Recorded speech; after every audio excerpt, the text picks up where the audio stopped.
नमस्कार विद्यार्थी मित्रांनो, आज आपण मराठी लेखन विभागातील कथालेखन या घटकाचा अभ्यास करणार आहोत. कथालेखन म्हणजे गोष्ट रचून ती लिहून दाखवणे. म्हणजेच एखाद्या गोष्टीची रचना करून ती गोष्ट लिहिणे, ह्यालाच काय म्हटलं जातं तर कथालेखन. कथालेखनात प्रसंगलेखन, एखाद्या प्रसंगाचे लेखन, अपूर्ण कथा पूर्ण करणे.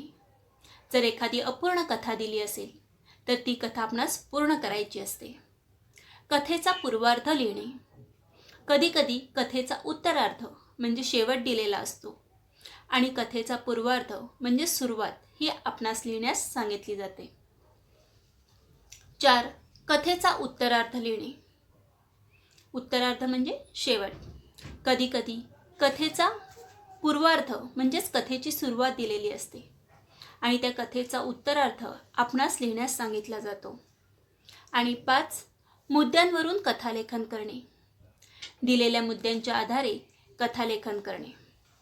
अशा स्वरूपात प्रश्न विचारले जातात. तर विद्यार्थी मित्रांनो, याआधी बऱ्याच वेळा तुम्ही दिलेल्या मुद्द्यांच्या आधारे कथालेखन केले आहे. आजच्या तासिकेमध्येही आपण दिलेल्या मुद्द्यांच्या आधारे कथालेखन करणार आहोत. कथालेखन आकर्षक होण्यासाठी जोड शब्द, वाक्प्रचार, म्हणी, अलंकारिक शब्द यांचा योग्य वापर योग्य ठिकाणी करावा. ओघवती व रसाळ भाषा असावी. उत्सुकता वाढवणारी कथा असावी. जर कथालेखन करताना आपण योग्य ठिकाणी जोड शब्द, वाक्प्रचार, म्हणी, अलंकारिक शब्द यांचा जर वापर केला तर आपले कथालेखन हे आकर्षक होईल. त्याचबरोबर कथालेखन करताना आपली भाषा ही ओघवती, स्पष्ट व रसाळ अशी असावी. त्याचप्रमाणे उत्सुकता वाढवणारी कथा असावी. म्हणजे कथा वाचत असताना किंवा ऐकत असताना वाचकांच्या किंवा ऐकणाऱ्यांच्या मनामध्ये कथेचा शेवट कसा असेल तो जाणून घेण्याची उत्सुकता निर्माण व्हावी. अशा प्रकारे आपण प्रभावी कथालेखन केले पाहिजे. तर विद्यार्थी मित्रांनो, या दिलेल्या सर्व बाबींचा विचार करून आज आपण प्रभावी कथालेखन करण्याचा प्रयत्न करणार आहोत. आपणास काही मुद्दे दिले आहेत. त्या मुद्द्यांच्या आधारे आपणास कथालेखन करायचे आहे.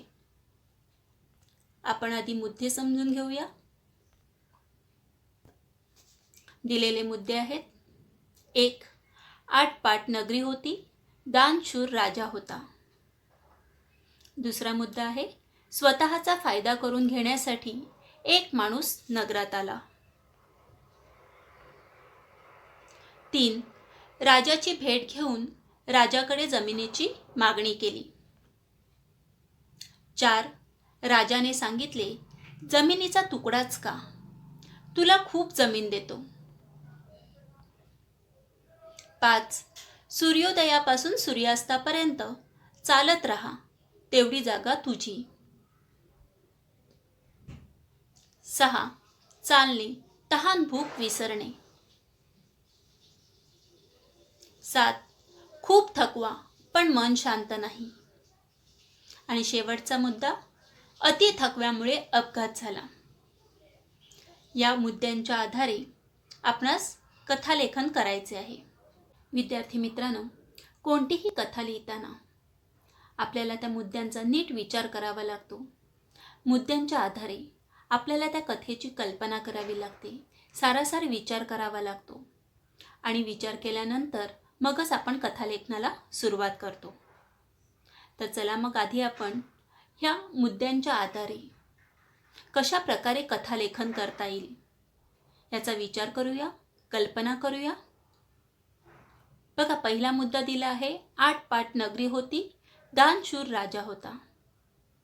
बघा, एक 8 पाट नगरी होती आणि त्या नगराचा जो राजा होता तो राजा हा दानशूर होता. त्या राजाचं नाव होतं विक्रम आणि त्याच्या नगरातली प्रजा ही अतिशय आनंदी आणि सुखी होती. ह्या राजाची कीर्ती सर्व ठिकाणी पसरली होती की हा राजा अतिशय दानशूर राजा आहे. आणि ह्या राजाची कीर्ती ऐकूनच एक गरीब माणूस या राजाला भेटण्यासाठी राजाच्या नगरात आला.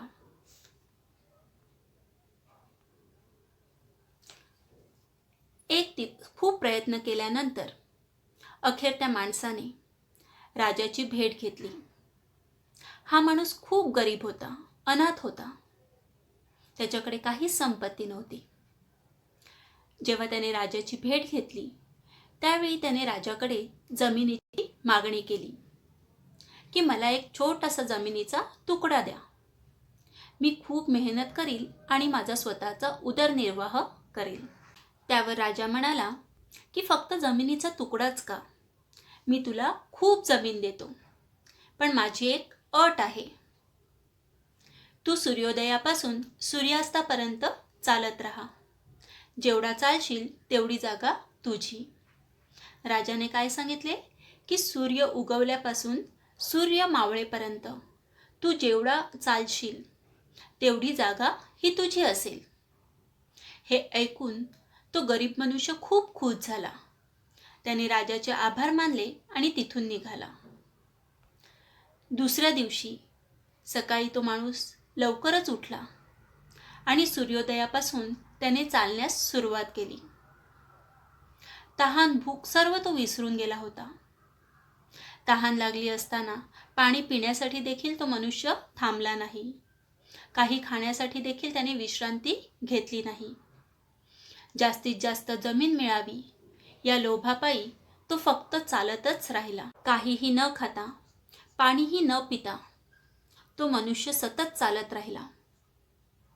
त्यामुळे त्याला खूप थकवा जाणवू लागला. पण थकवा जाणवत असला तरीही त्याचे मन शांत होत नव्हते, कारण त्याला जास्तीत जास्त जमीन प्राप्त करायची होती, मिळवायची होती. आणि म्हणून थकवा येऊन देखील तो फक्त जास्त जमीन मिळावी ह्या लोभापायी चालतच राहिला. आणि शेवटचा मुद्दा आहे, अति थकव्यामुळे अपघात झाला. तो सतत चालून इतका थकला की शेवटी चक्कर येऊन जमिनीवर पडला. त्याला खूप तहान लागली होती, पण उठून पाणी पिण्याचीही त्याच्यामध्ये ताकद नव्हती. आणि यातच त्याचा अंत झाला. अंत झाला म्हणजेच त्याचा मृत्यू झाला. तर विद्यार्थी मित्रांनो, अशा प्रकारे ह्या मुद्द्यांच्या आधारे आपल्याला प्रभावी कथालेखन करायचे आहे आणि या कथेला योग्य शीर्षकही द्यायचे आहे. तर या कथेसाठी योग्य शीर्षक काय असेल? तर या कथेला योग्य शीर्षक आहे लोभात विनाश. म्हणजेच अतिलोभ हा विनाशास कारणीभूत ठरतो. तर विद्यार्थी मित्रांनो, या मुद्द्यांच्या आधारे आपण कथालेखन करूया. कथेला शीर्षक आहे लोभात विनाश. खूप वर्षापूर्वीची गोष्ट आहे. कनककुंडल नावाचे नगर होते.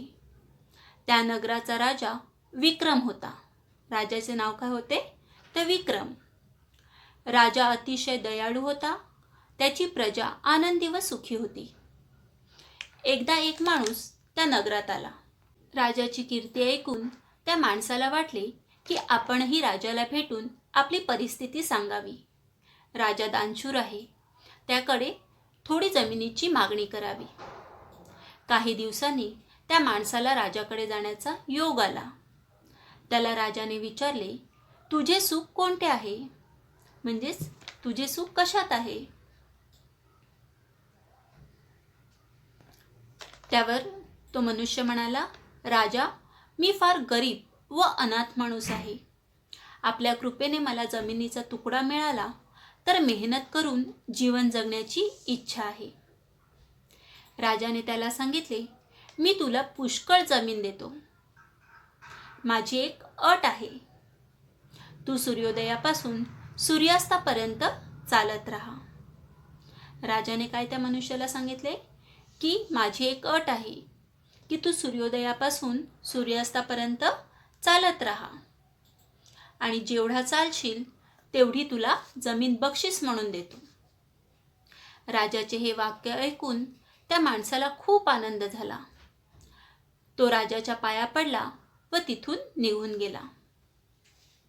राजाने सांगितल्याप्रमाणे दुसऱ्या दिवशी त्या माणसाने सकाळी चालायला सुरुवात केली.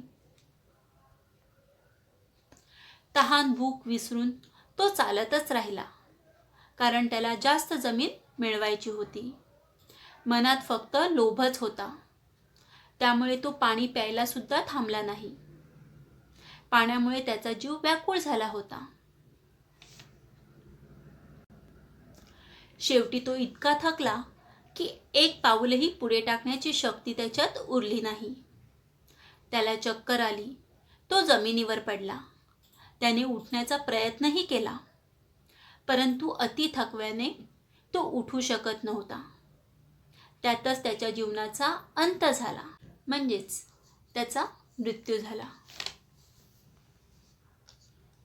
बघा, हा तो गरीब मनुष्य, त्याच्यासोबत अन्नही होतं, पिण्यासाठी पाणीही होतं, पण जास्तीत जास्त जमीन मिळवण्याच्या लोभापायी तो अन्न खाण्यासाठी किंवा पाणी पिण्यासाठी न थांबता फक्त चालतच राहिला.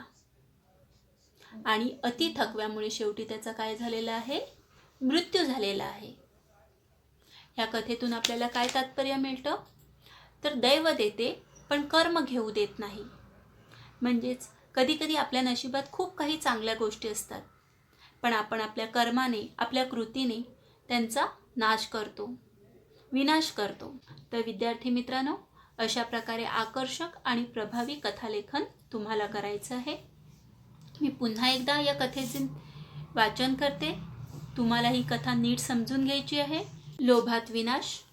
खूप वर्षांपूर्वीची गोष्ट आहे. कनककुंडल नावाचे नगर होते. त्या नगराचा राजा विक्रम होता. राजा अतिशय दयाळू होता. त्याची प्रजा आनंदी व सुखी होती. एकदा एक माणूस त्या नगरात आला. राजाची कीर्ती ऐकून त्या माणसाला वाटले की आपणही राजाला भेटून आपली परिस्थिती सांगावी. राजा दानशूर आहे, त्याकडे थोडी जमिनीची मागणी करावी. काही दिवसांनी त्या माणसाला राजाकडे जाण्याचा योग आला. त्याला राजाने विचारले, तुझे सुख कोणते आहे? त्यावर तो मनुष्य म्हणाला, राजा, मी फार गरीब व अनाथ माणूस आहे. आपल्या कृपेने मला जमिनीचा तुकडा मिळाला तर मेहनत करून जीवन जगण्याची इच्छा आहे. राजाने त्याला सांगितले, मी तुला पुष्कळ जमीन देतो. माझी एक अट आहे. तू सूर्योदयापासून सूर्यास्तापर्यंत चालत राहा. जेवढा चालशील तेवढी तुला जमीन बक्षीस म्हणून देतो. राजाचे हे वाक्य ऐकून त्या माणसाला खूप आनंद झाला. तो राजाच्या पाया पडला व तिथून निघून गेला. राजाने सांगितल्याप्रमाणे दुसऱ्या दिवशी त्या माणसाने सकाळी चालायला सुरुवात केली. तहान भूक विसरून तो चालतच राहिला, कारण त्याला जास्त जमीन मिळवायची होती. मनात फक्त लोभच होता. त्यामुळे तो पाणी प्यायला सुद्धा थांबला नाही. पाण्यामुळे त्याचा जीव व्याकुळ झाला होता. शेवटी तो इतका थकला, एक पाऊलही पुढे टाकण्याची शक्ती त्याच्यात उरली नाही. त्याला चक्कर आली. तो जमिनीवर पडला. त्याने उठण्याचा प्रयत्नही केला, परंतु अति थकव्याने तो उठू शकत नव्हता. त्यातच त्याच्या जीवनाचा अंत झाला. तात्पर्य, दैव देते पण कर्म घेऊ देत नाही. तर विद्यार्थी मित्रांनो, या दिलेल्या मुद्द्यांच्या आधारे तुम्हाला तुमच्या मराठी व्याकरण वहीत तुमच्या स्वतःच्या शब्दात या कथेचे लेखन करायचे आहे. धन्यवाद.